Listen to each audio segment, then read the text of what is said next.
نعرہ رسالت، نعرہ رسالت، مسلک اعلیٰ حضرت، سنی دعوت اسلامی، حضور داعیہ کبیر، علماء اہل سنت، نعرہ تکبیر، نعرہ رسالت۔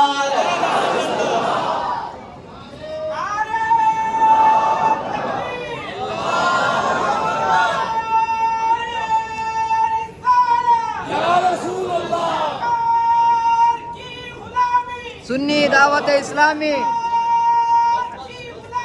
سنی دعوت اسلامی، اللہ یا رسول اللہ صلی اللہ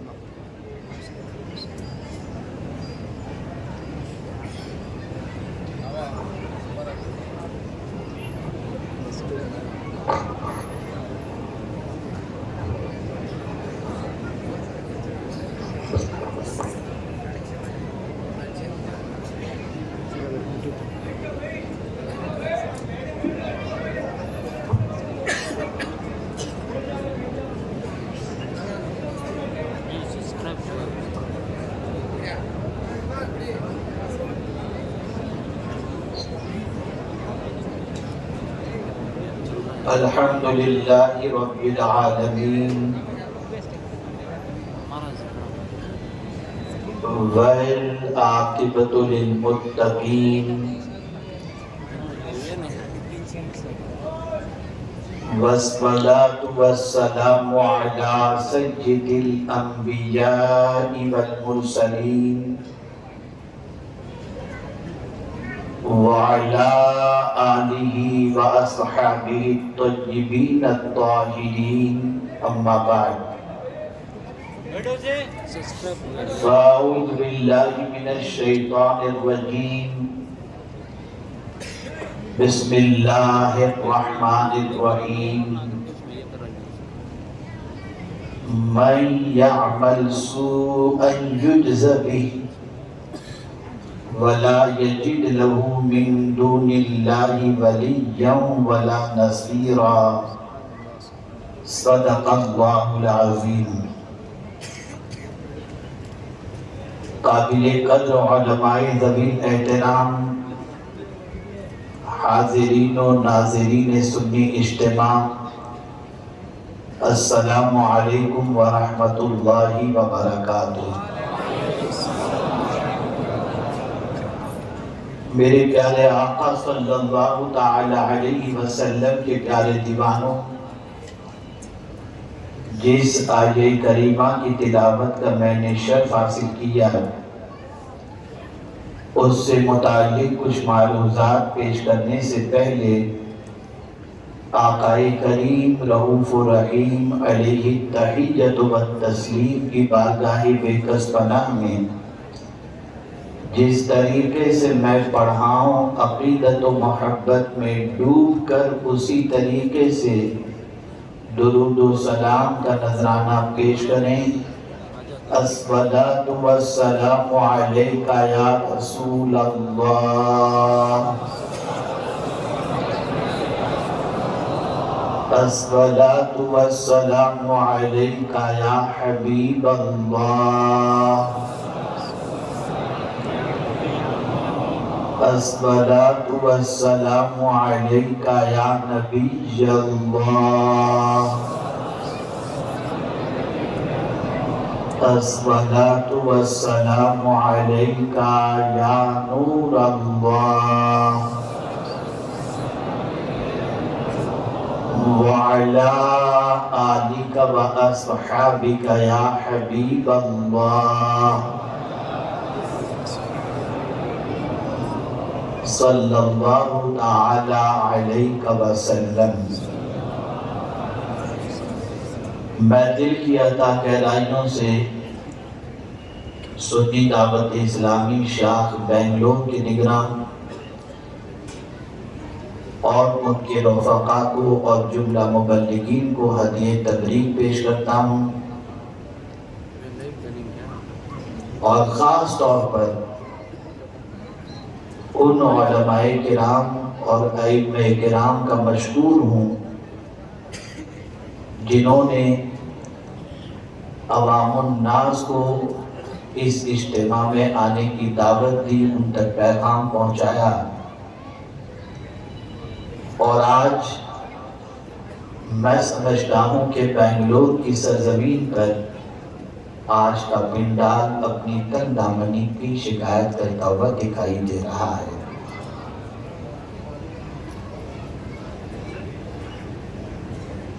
آج کے دور کے ایشوز کیا ہیں، امت مسلمہ کے مسائل کیا ہیں، اور اسی کے ساتھ ساتھ ہماری قوم کی بگڑتی ہوئی حالت اور تباہی کے دہانے پر پہنچنے کے اسباب کیا ہیں۔ بہت سارے اسباب تو ہو سکتے ہیں، لیکن میں آج صرف ایک چیز پر تفصیلی انشاءاللہ گفتگو کرنے کی سعادت حاصل کروں گا، اور وہ چیز ہے انسان گناہ کیوں کرتا ہے۔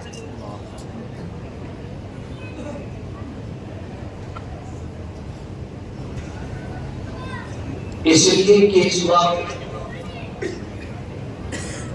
نیک بندے کو تلاش کرنا مشکل ہوتا جا رہا ہے، اور اگر تھوڑا سا آگے بڑھ کر کے عرض کروں تو غلط نہ ہوگا، پارساؤں کو پارسائی کی حفاظت کرنا بھی مشکل ہو رہا ہے۔ بے حیائی، عریانیت اور گناہوں کا سیلاب اچھے اچھوں کے قدم کو ورغلاتا نظر آتا ہے، پھسلاتا نظر آتا ہے۔ اور اب تو پوزیشن ایسی ہے کہ شاید ہی کوئی نوجوان نگاہوں کی حفاظت کر سکے یا وجود کی حفاظت کر سکے، اس لیے کہ شیطان نے پورا منصوبہ بنا لیا ہے کہ نیک معاشرے میں کوئی بندہ رہنے نہ پائے، اور اس کا کام ہے جس کو قرآن نے بتایا، الشیطان یعدکم الفقر وَيَأْمُرُكُمْ بِالْفَحْشَاءِ، وہ تنگدستی اور بے حیائی کا حکم دیتا ہے۔ تنگدستی کے بارے میں ہمیں ڈراتا ہے، تنگدستی سے ڈراتا ہے، اور بے حیائی کا حکم دیتا ہے۔ بے حیائی کے سیلاب کا معاملہ یہ ہے کہ اب مسلمان بھی بے حیائی پھیلانے کے اندر کوئی کسر نہیں چھوڑ رہا، جبکہ قرآن کہتا ہے ان الذین یحبون ان تشیع الفاحشہ فی الذین آمنوا لہم عذاب الیم۔ لیکن میں پریشان ہوں، جمعہ میں خطابات ہو رہے ہیں، 12 ربیع النور تک 12 خطابات ہو رہے ہیں، 11 خطابات ہو رہے ہیں، اجتماعات ہو رہے ہیں، یہ ساری چیزوں کے باوجود، جلسوں کے باوجود، اگر ہم سوسائٹی کے اندر امت مسلمہ کے سدھار کا پرسنٹیج دیکھیں تو آپ خود یہ محسوس کر سکیں گے کہ ہماری قوم یا انسانوں میں سدھار کا پرسنٹیج کتنا کم ہے۔ وجہ کیا ہے؟ سبب کیا ہے؟ ایک زمانہ تھا کہ گناہ کے تصور سے انسان کام جاتا تھا، ایک زمانہ تھا کہ گناہ کے احساس سے انسان کا دل لرز جاتا تھا، اور آج گناہ کے دلدل میں ڈوب جانے کے باوجود بھی انسان کو کوئی فرق نہیں پڑتا، نہ اس کی طبیعت پر گرانی ہوتی ہے اور نہ اس کے مزاج کے اندر کوئی افسردگی نظر آتی ہے۔ آئیے اس کی طرف گفتگو بڑھانے سے پہلے میں اپنے رب کے کرم کی بات کروں۔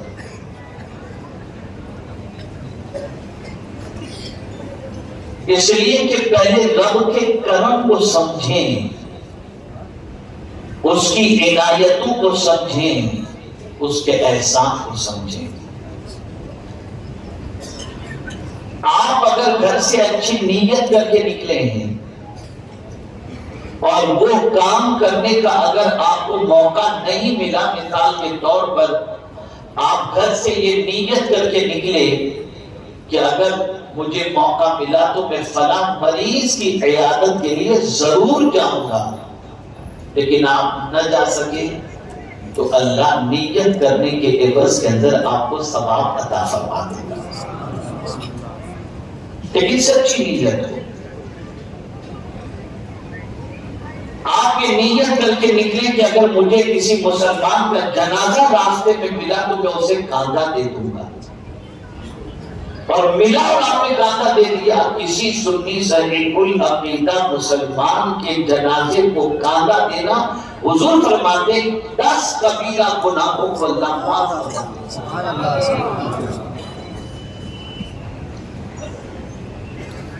اگر جنازہ نہیں ملا تو نیت کرنے کے عوض میں اللہ ثواب عطا فرما دے۔ آپ گھر سے یہ نیت کر کے نکلے کہ راستے کے اندر اگر مجھے کوئی سائل ملا میں اس سائل کے سوال کو پورا کر دوں گا۔ کوئی سائل نہیں ملا راستے میں، لیکن نیت کی بنیاد پر آپ کو ثواب اللہ عطا کر دے گا۔ آپ نے حج کا پیسہ بھر دیا، ٹکٹ آپ کا آ چکا، احرام آپ نے خرید لیا، دعوتیں لوگوں کی کھا لی، سب کچھ آپ نے کر لیا، اور نکلنے کے پہلے آپ کی موت واقع ہو گئی تو فرمایا گیا نکلا، راستے میں موت واقع ہو گئی، نہ مکہ پہنچ سکا نہ مدینے پہنچ سکا، کہیں نہیں پہنچا، نکل چکا گھر سے، ایئرپورٹ پہنچا اور موت واقع ہو گئی۔ تو جانتے ہیں اگر وہ بندہ پہنچ کر حج کر لیتا تو اس کے نام اعمال میں 1 حج کا ثواب لکھا جاتا، لیکن راستے میں نکلنے کے بعد حج کے موت واقع ہوئی تو اب ہر سال اس کے نام اعمال میں حج لکھا جاتا ہے۔ وَمَنْ يَخْرُجْ مِنْ بَيْتِهِ مُهَاجِرًا إِلَى اللَّهِ وَرَسُولِهِ ثم يدرك الموت فقد وقع أجره الله۔ آپ ذرا سوچو اور اندازہ لگاؤ، اچھی نیت کرنے کے بعد عمل کا موقع نہ ملا تو میرا کریم نیت کی وجہ سے اسے اجر عطا فرما دیتا ہے۔ کل بروز قیامت ایک بندے کے اعمال نامے کو اس بندے کے سپرد کیا جائے گا اور اس سے ارشاد فرمایا جائے گا اقرا کتابک، اپنا اعمال نامہ پڑھ۔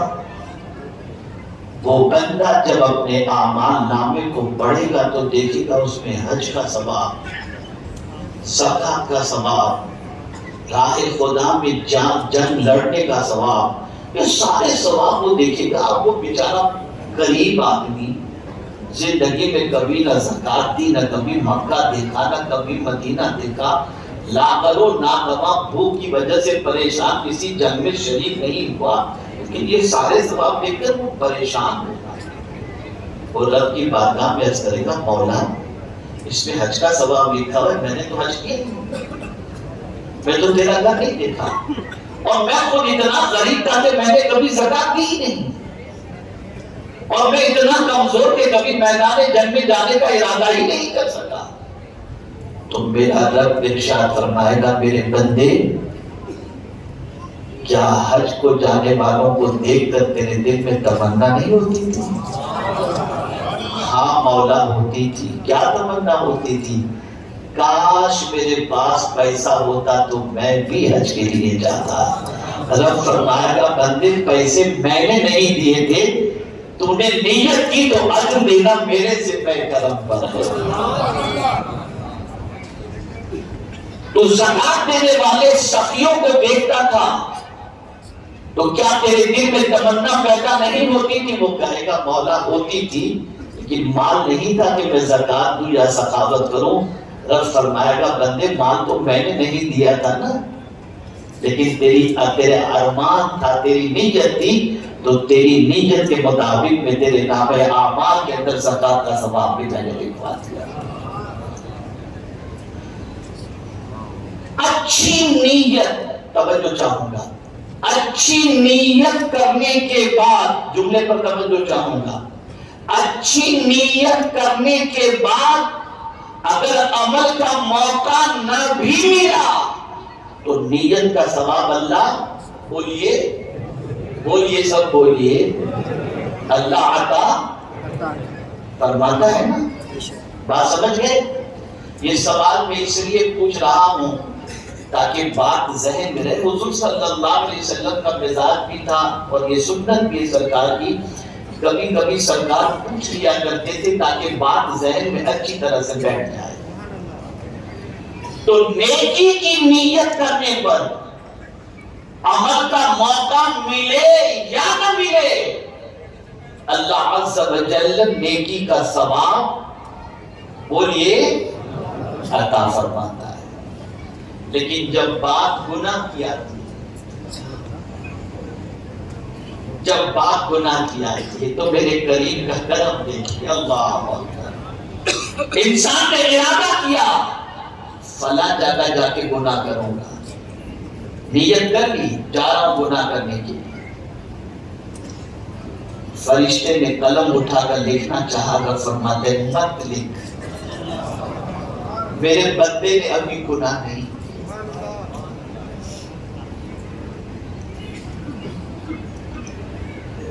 آپ ذرا سوچو، نیکی کا ارادہ کرتے ہی نیکی لکھ دی جاتی ہے، گناہ کا ارادہ کرتے گناہ نہیں لکھا جاتا، یہاں تک کہ گناہ کے ارادے سے نکلا، گناہ کے دروازے پر بھی پہنچ گیا، مولا اب لکھ دوں، ابھی کیا نہیں ہے نا، رک جا فرشتے، نہ لکھ۔ کبھی نیکی کا معاملہ ایسا ہوتا ہے کہ ایک نیکی کا بدلہ اللہ بڑھا کر 70 اور 700 تک کر دیتا ہے، اور کبھی بے حساب کر دیتا ہے، جیسا کہ خود فرماتا ہے من جاء بالحسنۃ فلہ عشر امثالھا۔ آپ حرم مکہ کے اندر پہنچے اور مسجد حرام میں آپ نے نماز بھی، حرم میں نیکی کی آپ نے 1,00,000 آپ کو ثواب مل گیا، مدینے میں نیکی کی 50,000 ثواب مل گیا،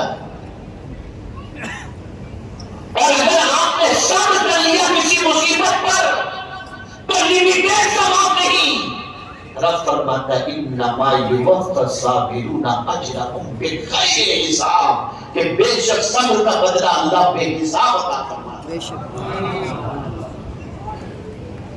نیکی کا ثواب بڑھتا جاتا ہے، ایک کا ایک گناہ نہیں فرمایا، کہیں 10 گناہ، کہیں 70 گناہ، کہیں 700 گناہ، کہیں بے حساب۔ لیکن اے میرے قریب تیری عظمتوں پر قربان، گناہ کرنے والا جب بندہ گناہ کر ہی لیتا ہے تو ایک گناہ لکھا جاتا ہے،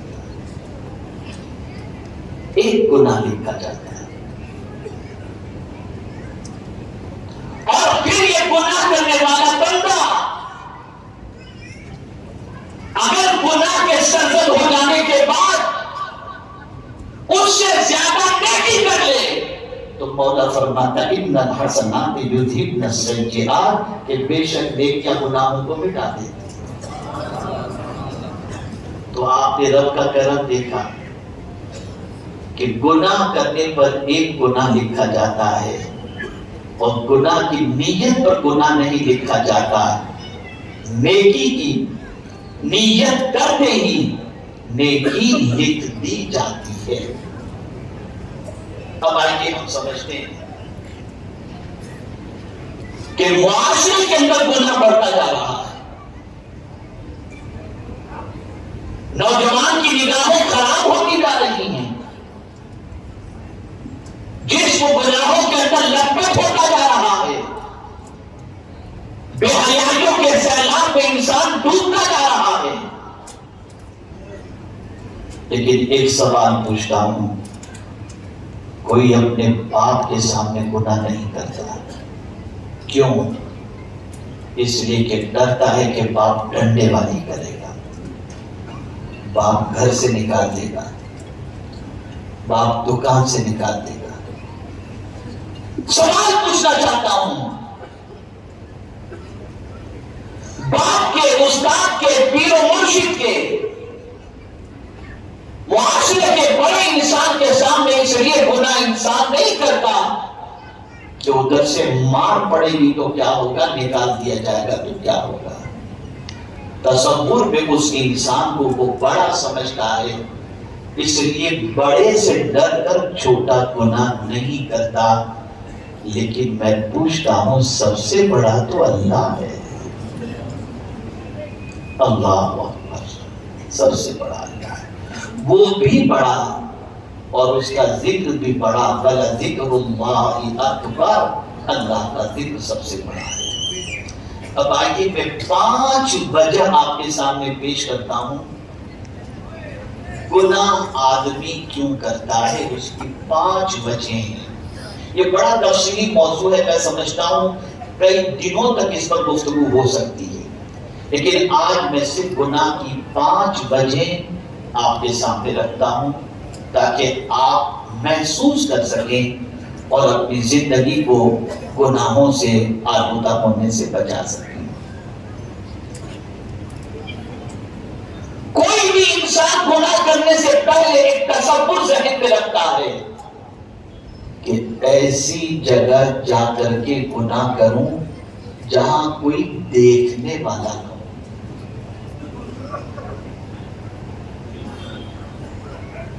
وہ چھپ کر گناہ کرتا ہے۔ ایک شہر کا انسان دوسرے شہر میں جا کر گناہ کرتا ہے، ایک محلے کا انسان دوسرے محلے میں جا کر گناہ کرتا ہے، ایک ملک کا انسان دوسرے ملک میں جا کر کے گناہ کرتا ہے، اور یہ سوچتا ہے کہ جہاں مجھے کوئی دیکھنے والا، پہچان والا نہ ہو، میں وہاں جا کر کے گناہ کروں۔ تو اب سوال یہ پیدا ہوتا ہے کہ کیا کبھی اللہ کے بارے میں اس کو خیال آیا؟ اللہ تو فرماتا ہے اِنَّ رَبَّكَ لَبِالْمِرْصَادِ، بے شک اللہ دیکھ رہا ہے، تمہارا رب تمہیں دیکھ رہا ہے۔ اور بعض صوفیہ نے تو مرصاد کا معنی کیا کیا ہے، ذرا غور سے سنیے گا۔ جس طریقے سے شکاری تیر کو کمان کے اندر ڈال کر گھات لگا کر کے بیٹھتا ہے، یا آج کے دور میں تیر کو چھوڑ دیں، بندوق لے لیں، بندوق سے اگر نشانہ لگانا ہے تو برابر وہ نشانے پہ داغ لگا کر رکھتا ہے کہ مجھے اس کو نشانہ اس پر لگانا ہے، تو نظر نہ اس کی ہٹتی ہے، بالکل نشانہ برابر جگہ پر لگے تو اس کے لیے وہ سانس بھی روک لیتا ہے، اس کے بعد نشانے پر وہ تیر چلاتا ہے یا فائرنگ کرتا ہے۔ مرصاد کا معنی یہی ہے، بندہ تو کہیں بھی جا، تیرا رب تجھے اس طرح سے دیکھا۔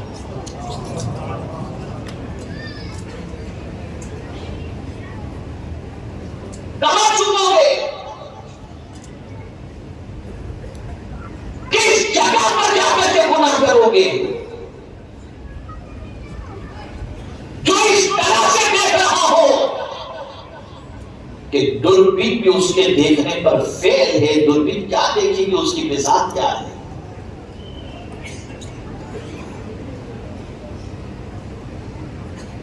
ایک ذرے کو دیکھنے کے لیے مائکروسکوپ کا استعمال کیا جاتا ہے، بہت دور تک دیکھنے کے لیے آلات کا استعمال کیا جاتا ہے۔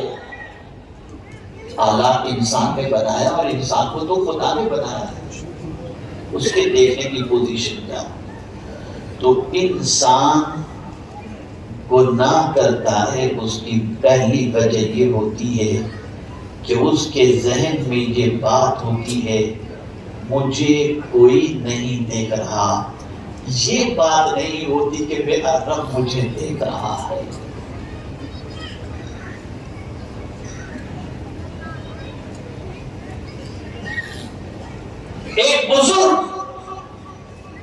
مریدوں میں سے ایک مرید سے بے پناہ محبت کرتے تھے، تو دوسرے مریدوں کے دل میں ان کے لیے تھوڑا سا حسد تھا۔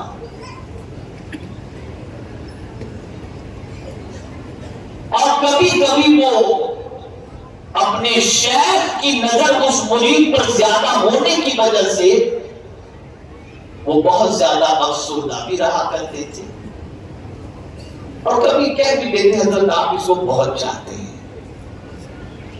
ایک دن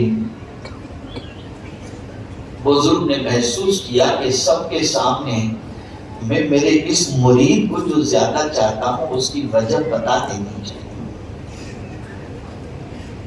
تاکہ احساس ہو سکے۔ انہوں نے سارے مریدوں کے ہاتھ کے اندر ایک پرندہ دیا یا مرغی دی اور فرمایا دیکھو بیٹے ایسی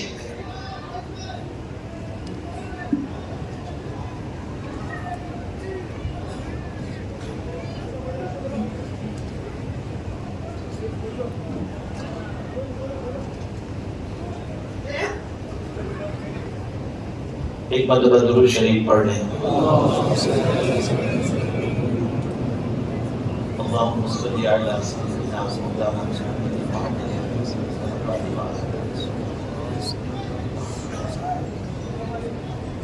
ایک مرتبہ اور درود شریف پڑھ لیں۔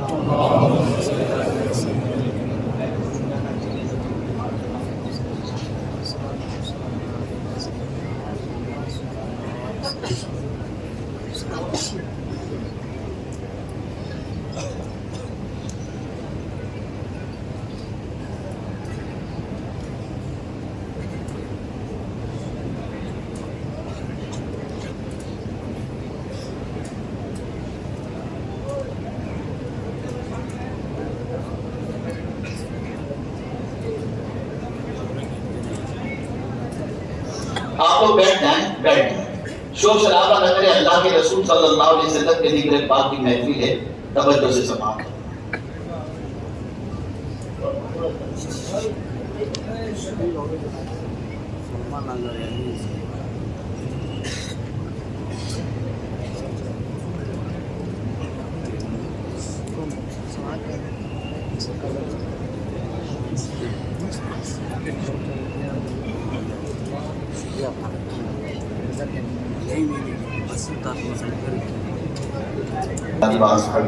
آپ لوگ شور نہ کریں، آپ لوگ پروگرام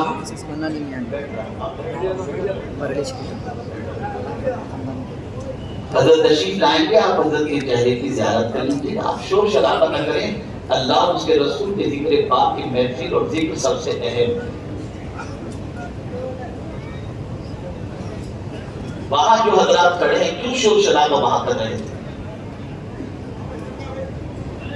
ایک مرتبہ درود شریف پڑھ لیں۔ اللہم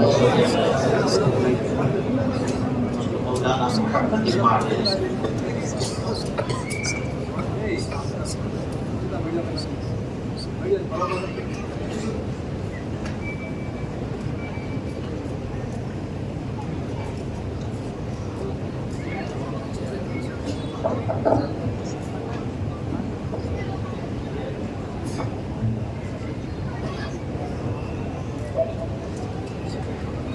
تشریف رکھیں آپ لوگ۔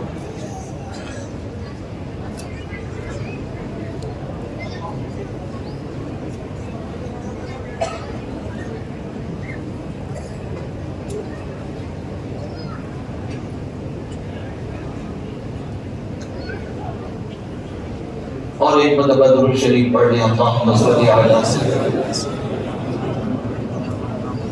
و مولانا محمد معدل الجود والکرم والہ الکرام وابنہ الکریم وبارک وسلم صلاۃ و سلام علیک یا رسول اللہ صلی اللہ تعالی علیہ وآلہ وسلم۔ نواز سیدی و سندی سرکار حضرت مفتی اعظم ہند علیہ رحمان حضرت مندانی میاں صاحب کے مقدس العالی تشریف لا چکے ہیں، آپ ان کے روضہ زیبا کی زیارت کریں۔ ایک بار اور درود شریف پڑھیں تاکہ میں گفتگو بات کروں۔ اللهم صل على سيدنا ومولانا محمد معدن الجود والكرم وآله وصحبه وبارك وسلم صلاة وسلاما عليك يا سيدي يا رسول اللہ صلی اللہ علیہ وسلم. توجہ چاہوں گا. تو وہ شیخ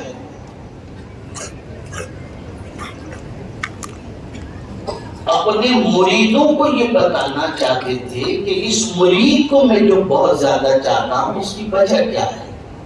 ان کے سامنے اس کو واضح کرنا چاہتے تھے. تو کیا کیا انہوں نے؟ سب کے ہاتھ میں چھری دی, پرندہ دیا یا مرغی دی, اور ارشاد فرمایا ایسی جگہ جا کر کے اسے ذبح کرو جہاں کوئی دیکھنے والا نہ ہو.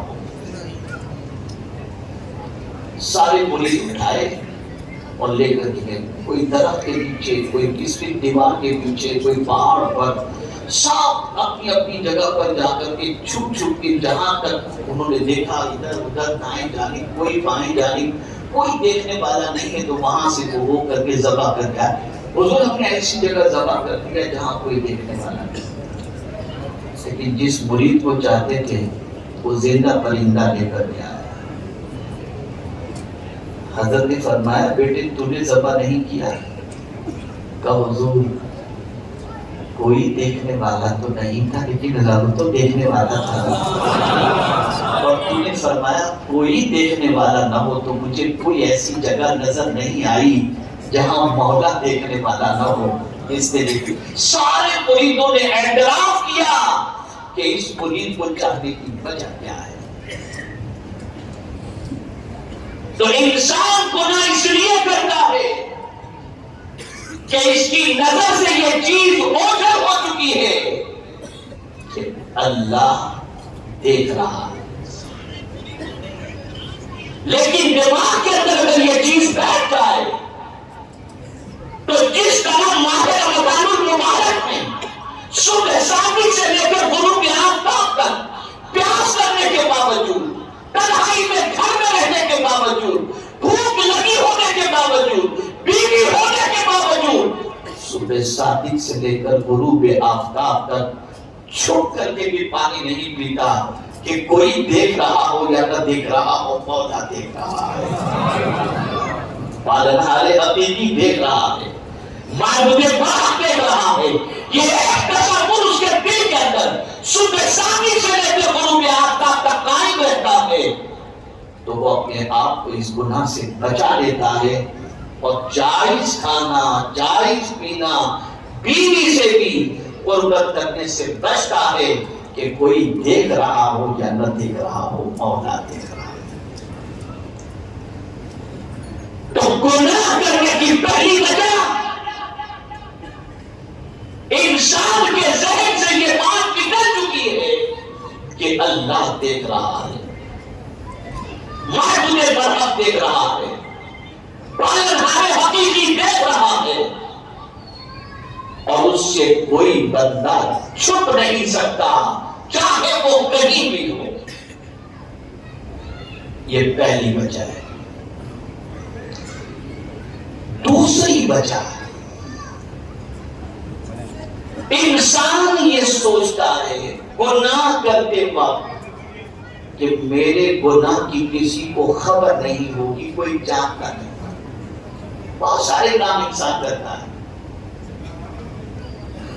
بہت سارے کام کرتا ہے اور وہ سمجھتا ہے اس کی کسی کو خبر نہیں ہے. آپ خود اپنی زندگی کے بارے میں سمجھتے ہوں گے. میں اس کو ایگزامپل کے ذریعے سمجھاؤں. یہ واٹس ایپ ہے نا, اس میں نہ جانے آدمی کیا کیا گناہ کرتا ہے, سمجھتا ہے کسی کو معلوم نہیں.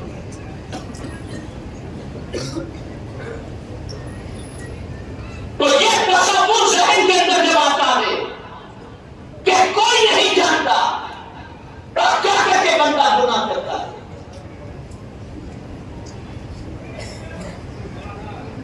تو میں آپ کو بتاؤں یہ بھی انسان کی نظر سے اللہ کا ایک فرمان اور اللہ کی ایک آیت کا نظروں سے اوجھل ہو جانا اس طرح سے گناہ پر انسان کو آمادہ کرتا ہے. اور وہ آیت کون سی ہے؟ یعلم خائنۃ الاعین وما تخفی الصدور. اللہ تمہاری آنکھوں کی خیانت کو بھی جانتا ہے اور تمہارے دل کے بھید کو بھی جانتا ہے. کوئی جانتا ہو یا نہ جانتا ہو، لیکن اللہ سب کچھ جانتا ہے. ان اللہ علیم بذات الصدور.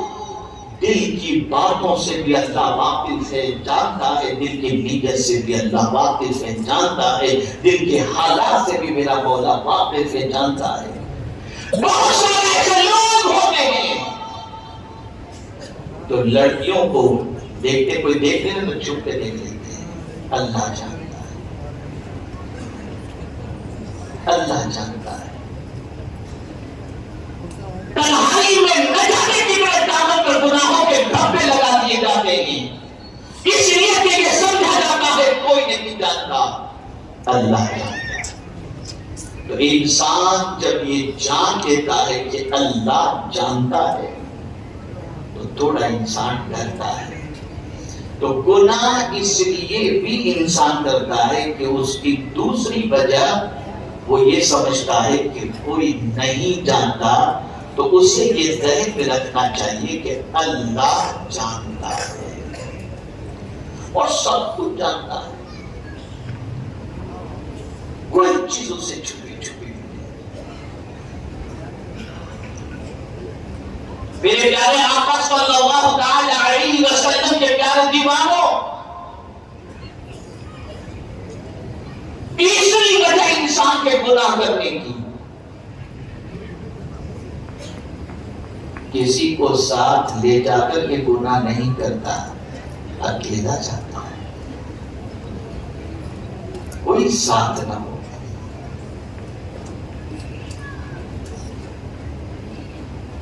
اور سوچتا ہے کہ میں گناہ کر رہا ہوں، میرے ساتھ اس وقت کوئی نہیں ہے.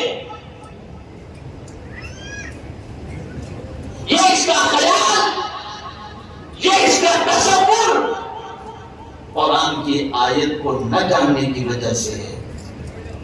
اگر اسے قرآن کی آیت کا علم ہوتا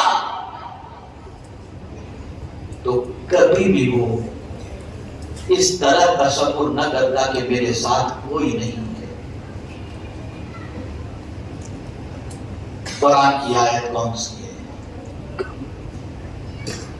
اور کبھی ایسا بھی ہوتا ہے نا، آدمی کہیں چلا گیا، کوئی ساتھ میں نہیں ہے، تنہائی مل گئی، کسی نے گناہ کی دعوت دے دی، آدمی نے کر لیا، سوچا کسی کو پتہ نہیں چلے گا، کوئی ساتھ نہیں ہے، کوئی ساتھ نہیں. قربان جائیے میرے رب کے فرمان پر. ارشاد فرمایا وَهُوَ مَعَكُمْ أَيْنَمَا كُنْتُمْ.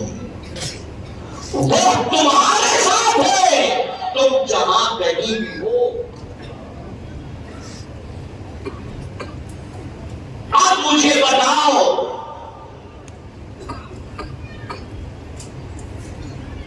کوئی ساتھ ہو یا نہ ہو، اللہ رب العزت جل جلالہ فرماتا ہے وَهُوَ مَعَكُمْ، وہ تمہارے ساتھ ہے. أَيْنَمَا كُنْتُمْ، تم جہاں کہیں بھی. کہاں گناہ کرو، کس جگہ جا کر کے گناہ کرو گے،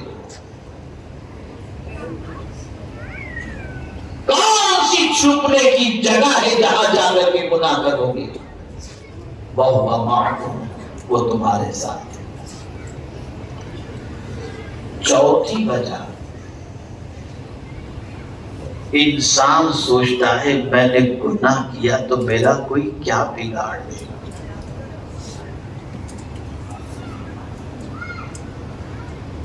میری پہنچ تو بہت دور تک ہے،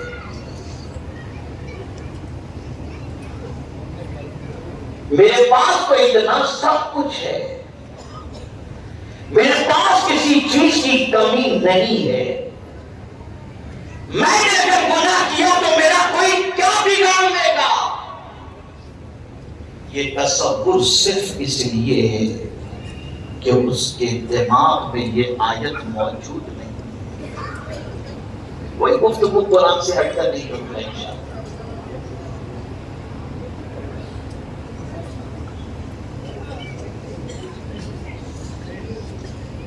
کوئی میرا کیا بگاڑ دے گا، میں جو چاہوں گا.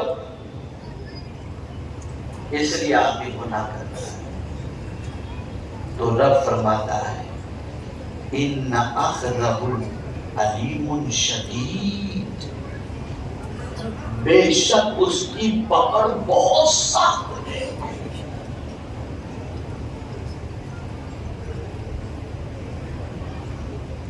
اگر ہم یہ سمجھتے ہیں کہ گناہ کریں گے تو کوئی ہمارا کچھ نہیں بگاڑ سکتا، تو اللہ فرماتا ہے تیرے رب کی پکڑ بہت سخت ترین ہے. وہ پکڑے گا تو کیسا پکڑے گا جانتے ہیں آپ؟ خدا کی قسم جب اس آیت کو میں نے پڑھا روم کے کھڑے ہو گئے. رب فرماتا ہے وَلَا يُوثِقُ وَثَاقَهُ أَحَدٌ، کوئی جکڑنے والا اس طرح سے جکڑ ہی نہیں سکتا جس طریقے سے اللہ بندے کو جکڑ دیتا.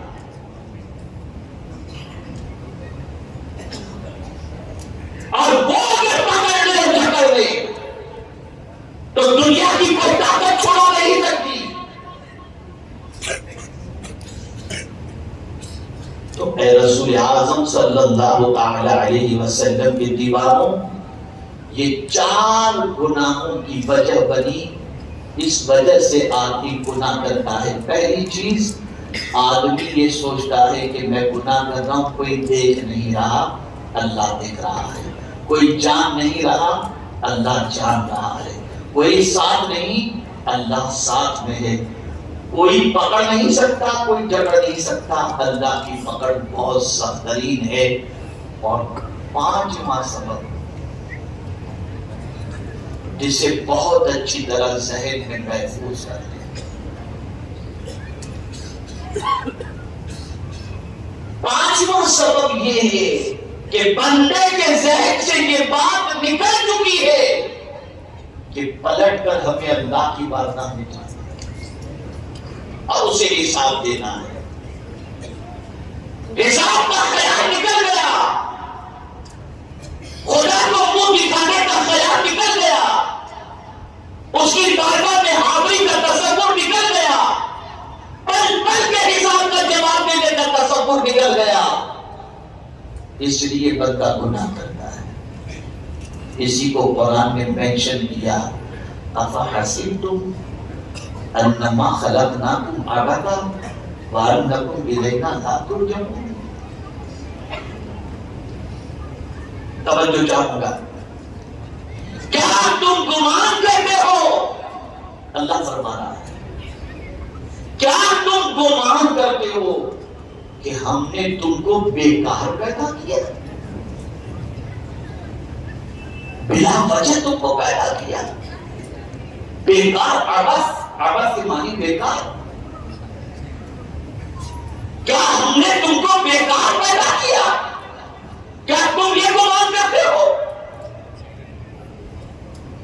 اب جتنے بیکار کے کام ہیں آپ ان سارے کاموں کے بارے میں سوچیں.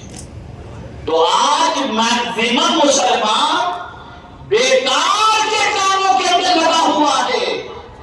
اور قرآن کہتا ہے کیا تم یہ گمان کرتے ہو نے تم کو بیکار پیدا کیا؟ مولا کس لیے پیدا کیا؟ بندے سب کو تیرے لیے پیدا کیا، تجھ کو میرے لیے پیدا کیا. میری بندگی کر. اور پھر آیت کے اس ٹکڑے میں انسان کے دل و دماغ کے دریچے کو کھول دیا. وَأَنَّكُمْ إِلَيْنَا لَا تُرْجَعُونَ. نہیں تو گمان کرتا ہے کہ تجھ کو اپنے بیکار پیدا کیا اور کیا تجھے پلٹ کر میرے پاس نہیں آنا؟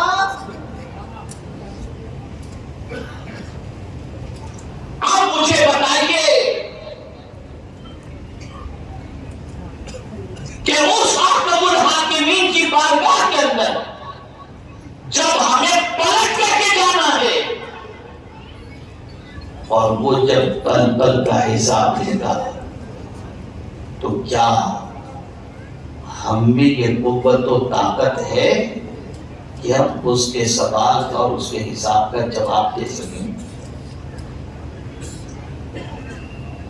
میں عذاب کا تذکرہ نہیں کر رہا، گناہوں کے عذاب کی گفتگو ہو تو وہ ایک الگ موضوع بن جائے گا، لیکن میں تو آج آپ کو یہ سمجھانا چاہتا ہوں کہ انسان گناہ کیوں کرتا ہے؟ اس لیے کہ بھول چکا وہ انسانوں سے تو ڈرتا ہے، خدا سے نہیں ڈرتا۔ اس کے دل میں معزز لوگوں کا تو خوف ہے، خالق ارض و سما کا خوف نہیں۔ اس خوف کو دل میں جگا دو۔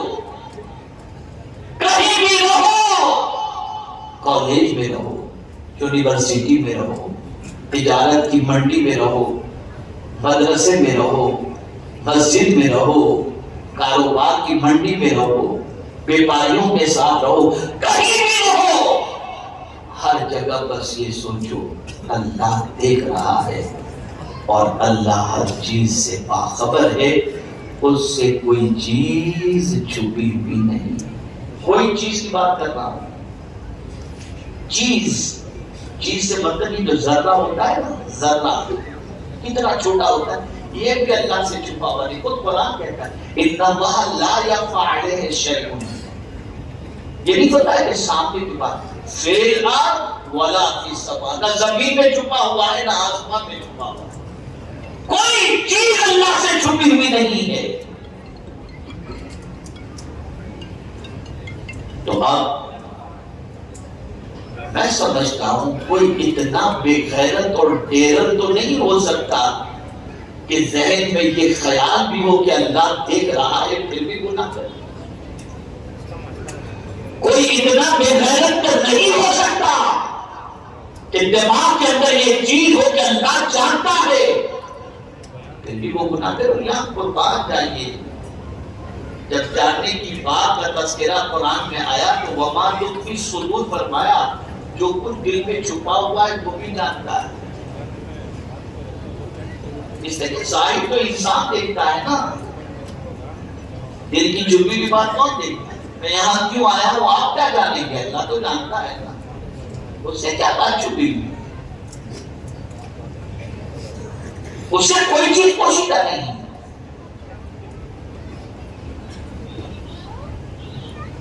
اسی لیے مجھے ایک بات یاد آ رہی ہے، حضرت معروف کرخی رحمۃ اللہ تعالی علیہ کی۔ کون حضرت معروف کرخی؟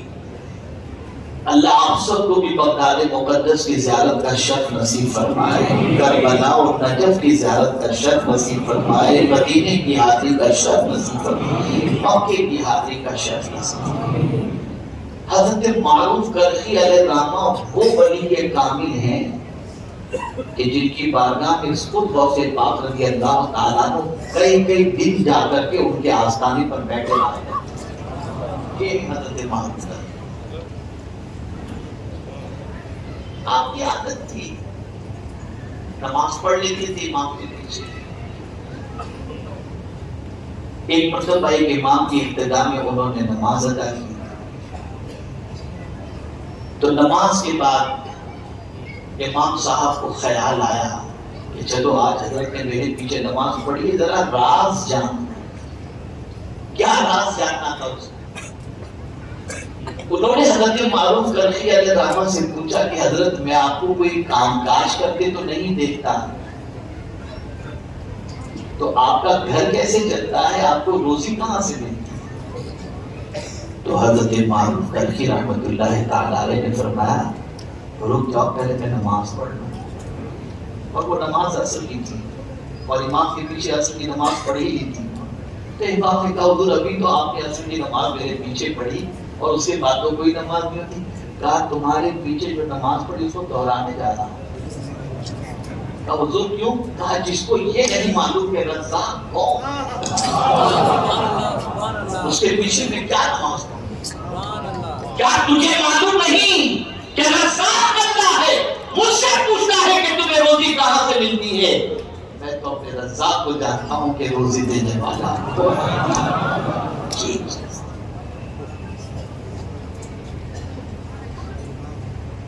جب علم آ جاتا ہے تو کیفیت یہ بنتی ہے.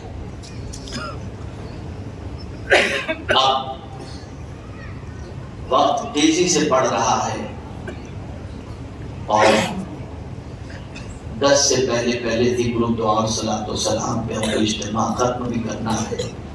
اب ایک بات خاص طور پر میں عرض کرتا ہوں.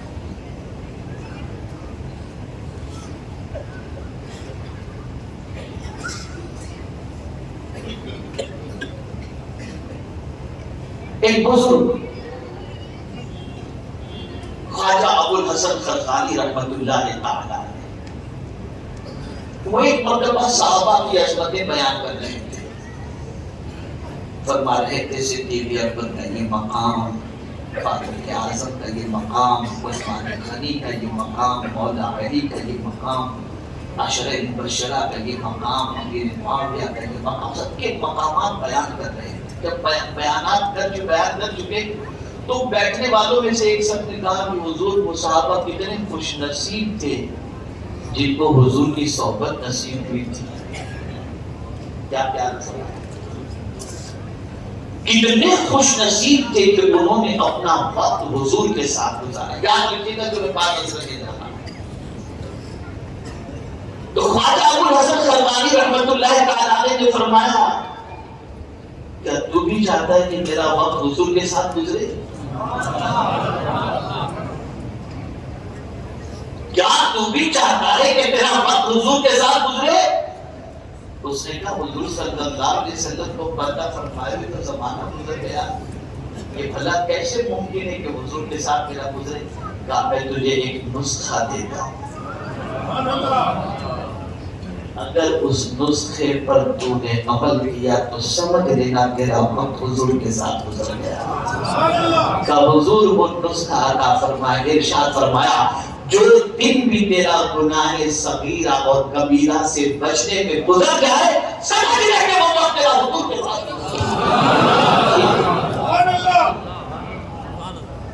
وقت تیرا حضور کے ساتھ.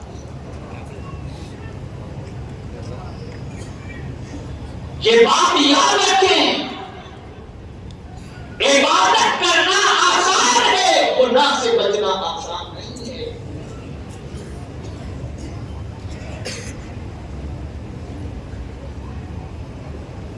تو بہت سارے گناہ دل کے ہوتے ہیں، جیسے حسد ہے، لالچ ہے، کینہ ہے، بغض ہے، حرص ہے، یہ سب دل کے گناہ ہیں. تو قرآن نے یہ نہیں کہا کہ ظاہری گناہ چھوڑ دو، نہ. جب گناہ چھوڑنے کے بارے میں قرآن نے کہا، اور یہاں ایک چھوٹی سی بات ہے، شوگر ہو جائے ڈاکٹر صاحب کہیں کہ میٹھی چیز چھوڑ دو، ایسا چھوڑنے کا بھی ہاتھ نہیں لگا. کولیسٹرول بڑھ جائے ڈاکٹر صاحب کہتے ہیں کہ بھائی ذرا مٹن گوشت سے پہلے سو، ایسا چھوڑنے کی تبدیلی آ جاتی ہے.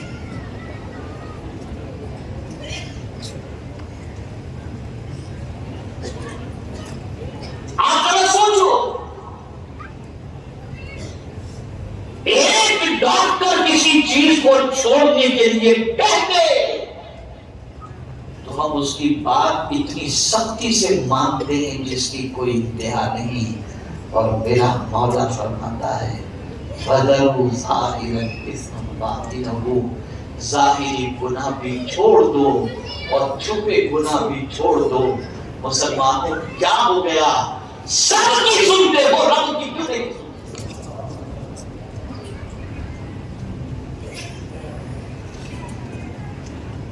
چھوڑ دو گناہ، چھوڑ دو گناہوں سے رشتہ. دل بھی صاف کرو، وجود کو بھی صاف کرو. تو آج وادی نور کے اجتماع کے بعد اتنی جلدی سے ہم نے پہلا اجتماع بنگلور کا جو دیا تو امید تھی کہ حضور مفکر اسلام تشریف لائیں گے تو یہاں اجتماع میں ان کا خطاب ہوگا. عدالت کی وجہ سے حضور تشریف نہیں لائے، لیکن الحمدللہ میں اپنے ساتھی مبلغ بنگلور کے نگراں کو مبارکباد پیش کرتا ہوں، ان کے سارے رفقا کو مبارکباد پیش کرتا ہوں، اور علماء کو بھی اور آپ سب کو بھی، کہ آپ نے آج ثابت کر دیا کہ اب سنی دعوت اسلامی لوگوں کے دلوں کے اندر جگہ بنا چکی ہے، اور اس کی وجہ صرف ایک ہے کہ ہمیں کیا دنیا میں کرنا چاہیے اور کیا چیز آخرت میں کام آئے گی، یہ سنی دعوت اسلامی ہمیں بتا رہی ہے۔ سن لو، نہ مقصد کام کا یہ ہے کہ نام و نمود ہو، نہ مقصد کام کا یہ ہے کہ مال و زر نصیب ہو، نہ مقصد کام کا یہ ہے کہ ہمیں بہت دنیا معزز سمجھ بیٹھے۔ ہم اپنی نیتوں کو درست کرتے ہوئے امام کی بارگاہ میں عرض کرتے ہیں، امام آپ ہمیں بتائیں کہ کام کیوں کریں؟ تو میرے امام جواب دیتے ہیں، کام وہ دے دیجئے تم کو جو راضی کرے، ٹھیک ہونا بے رضا تم پہ کروڑوں درود، ایک ہی مقصد ہو، حضور راضی ہو جائے، حضور راضی ہو گئے تو رب راضی ہو جائے گا۔ اے جوانوں بیدار ہو جاؤ، تحریک سے جڑ جاؤ، اور اپنی زندگی کو اللہ اور اس کے رسول کے قانون کے سانچے میں ڈھالنے کے لیے تیار ہو جاؤ۔ اپنے اپنے علاقوں کے اندر اسلامیات کے نام سے مقاصد قائم کرو، کافروں میں شریک ہو، اجتماعات کے اندر آؤ، اور اسی کے ساتھ ساتھ میں پڑھے لکھے سلجھے ہوئے پروفیشنل اور نوجوان طلبہ سے اور اسٹوڈنٹ سے گزارش کرتا ہوں، ہماری ایس ٹی آئی امید ٹیم سے بھی وابستہ ہو جائیں۔ میں آپ کو بتاؤں، ایک صاحب نے مجھ سے سوال کیا کہ یہ آپ مولانا ہے، مجھ سے پریس والوں نے بھی سوال کیا تھا، اور ایک صاحب نے بھی سوال کیا، کیا آپ مولانا پہچانے جاتے ہیں؟ مولانا کے اعتبار سے ابھی ایس ڈی آئی امید اور یہ سب دنیاوی تعلیم کی آپ کو کیسے سوچی؟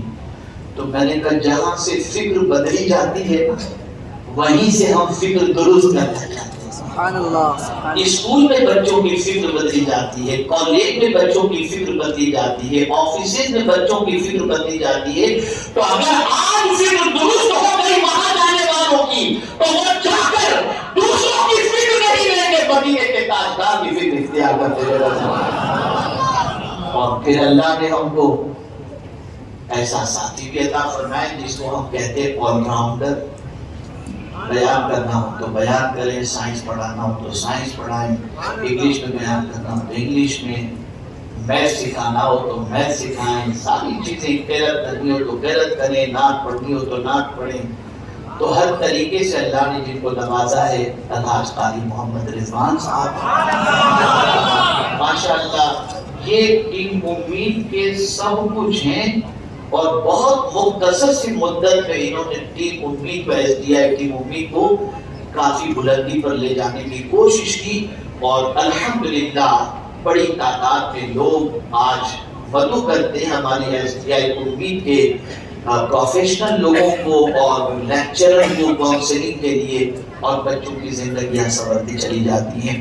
مختصراً یہ ہے، ہمارے یہاں بچیوں پہ بھی کام ہو رہا ہے، بچوں پہ بھی کام ہو رہا ہے، اور اب انشاءاللہ آن لائن کورسز بھی شروع ہو چکے ہیں خواتین کے لیے۔ ابھی الحمدللہ آن لائن کورس بچیوں کے لیے، خواتین کے لیے خاص طور پر میں آپ کو بتاؤں، تفسیر قرآن و حدیث کا سلسلہ شروع کیا گیا ہے۔ آن لائن وہ گھر میں بیٹھ کر قرآن کا درس بھی لے سکتی ہے اور حدیث کا درس بھی لے سکتی ہے۔